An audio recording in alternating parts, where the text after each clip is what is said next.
எல்லாருக்கும் வணக்கம். இந்திய அரசியல் சாசனம் நம்ம தமிழ்நாட்டில் இருக்கிற எல்லாருக்குமே கொடுத்துருக்கிற உரிமையில் ரொம்ப ரொம்ப முக்கியமானது ஓட்டிங் ரைட், வாக்குரிமை. ஒரு மனுஷன் உயிரோடு இருக்கான்றதுக்கு அடையாளமாக இருக்கிறதுல அவனோட ஓட்டுரிமை ரொம்ப முக்கியம். அதனால தான் voting is not only our right but also our life. ஒரு முக்கியமான விஷயத்தை பற்றி இப்போ நான் உங்ககிட்ட ஷேர் பண்ண போகிறேன். இது நான் ஃபஸ்ட்டு கேள்விப்பட்ட உடனே எனக்கே ரொம்ப ஷாக்கிங்காக தான் இருந்தது.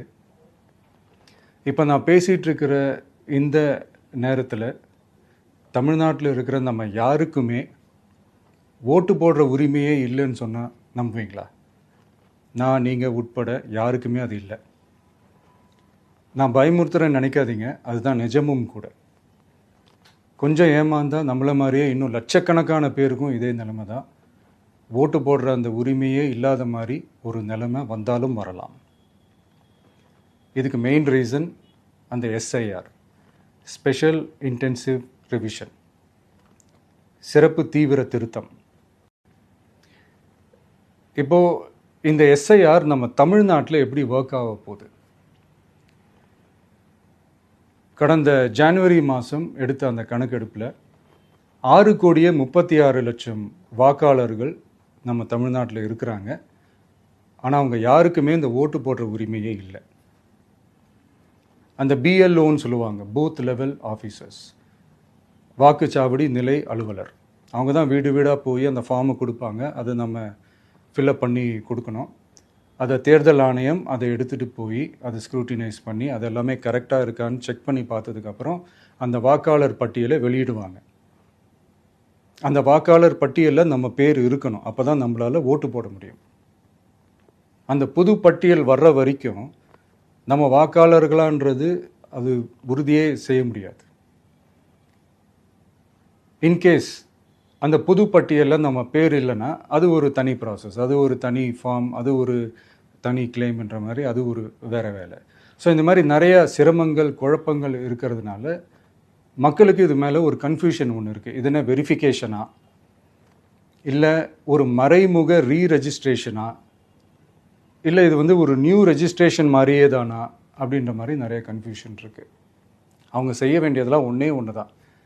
இந்த மாதிரி வீடு வீடாக போய் அந்த எனிமரேஷன் ஃபார்ம் நம்ம ஃபில்அப் பண்ணி கொடுக்கும்போது அதுக்கான அக்னாலேஜ்மெண்ட்டை அந்த பிஎல்ஓ அந்த ஆஃபீஸர்கிட்ட இருந்து நீங்கள் வாங்கிக்கணும். அது ரொம்ப ரொம்ப முக்கியம்.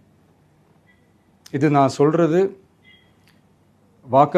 வாக்காளர் பட்டியலில் ஆல்ரெடி உங்கள் பேர் இருக்கிறவங்களுக்கு நான் சொல்கிறேன். இப்போ புது வாக்காளர்கள், ஃபஸ்ட் டைம் ஓட்டர்ஸ், அவங்களுக்கு ஃபார்ம் 6ன்னு ஒன்று இருக்குது. அதை நீங்கள் ஃபில்அப் பண்ணி நீங்கள் உங்கள் ஏரியாவில் இருக்கிற சம்மந்தப்பட்ட அந்த உங்கள் அலுவலகத்தில் நீங்கள் டைரெக்டாகவும் சப்மிட் பண்ணலாம், இல்லை நீங்கள் ஆன்லைன்லேயும் சப்மிட் பண்ணலாம். அப்படி ஆன்லைனில் நீங்கள் சப்மிட் பண்ணிங்கன்னா அதுக்கான ஸ்க்ரீன்ஷாட்டை எடுத்து வச்சுக்கோங்க. ஃபோனில் மெசேஜ் வரும், அதை சேவ் பண்ணி வச்சுக்கோங்க. அப்ராடில் இருக்கிறவங்க கூட அந்த எஸ்ஐஆர் ஃபார்மை டவுன்லோட் பண்ணி நீங்கள் அதை ஃபில்அப் பண்ணி சப்மிட் பண்ணலாம். அதுக்கான அக்னாலேஜ்மெண்ட்டை வாங்கி வச்சுக்கோங்க. ரொம்ப முக்கியமாக உங்களோட பிஎல்ஓ அந்த ஆஃபீஸர் யாருன்னு தெரிஞ்சு வச்சுக்கோங்க. இந்த தேர்தல் ஆணையம் அந்த வெப்சைட்டில் போனீங்கன்னா அந்த பர்டிகுலர் பிஎல்ஓ ஆஃபீஸரோட ஃபோன் நம்பர் கூட நீங்கள் எடுத்து வச்சுக்கலாம்.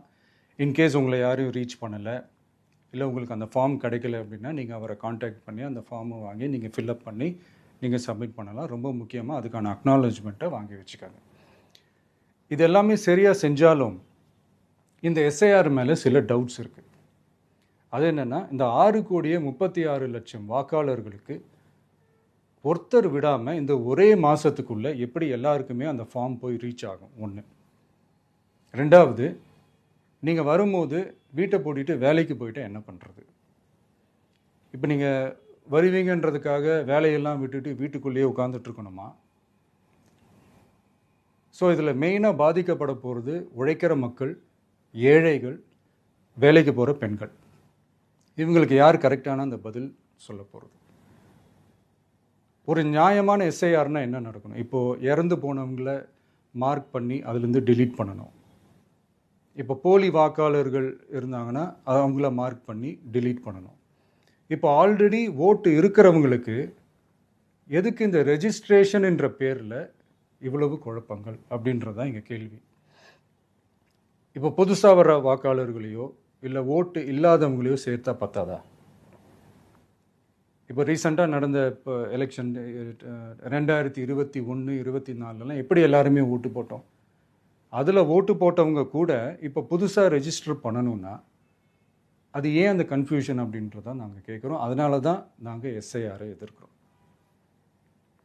இப்போ புதுசாக சில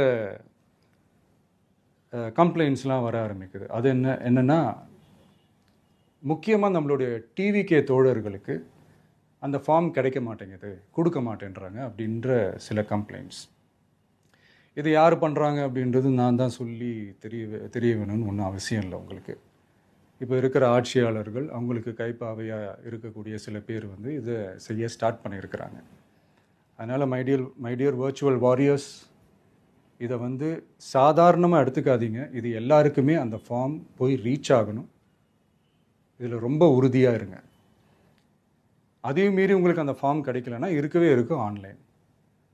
தேர்தல் ஆணையம் அந்த வெப்சைட்டில் போய் அந்த ஃபார்மை டவுன்லோட் பண்ணி நீங்கள் ஃபில்அப் பண்ணி சப்மிட் பண்ணலாம். உங்கள் வீட்டில் இருக்கிறவங்களுக்கு நீங்கள் செஞ்சு கொடுங்க, பக்கத்து வீட்டில் இருக்கிறவங்களுக்கு செஞ்சு கொடுங்க, தெரிஞ்சவங்களுக்கு, தெரியாதவங்களுக்கு, பழகினவங்களுக்கு, பழகாதவங்களுக்கு எல்லாருக்குமே நீங்கள் தயவு செஞ்சு கொடுங்க.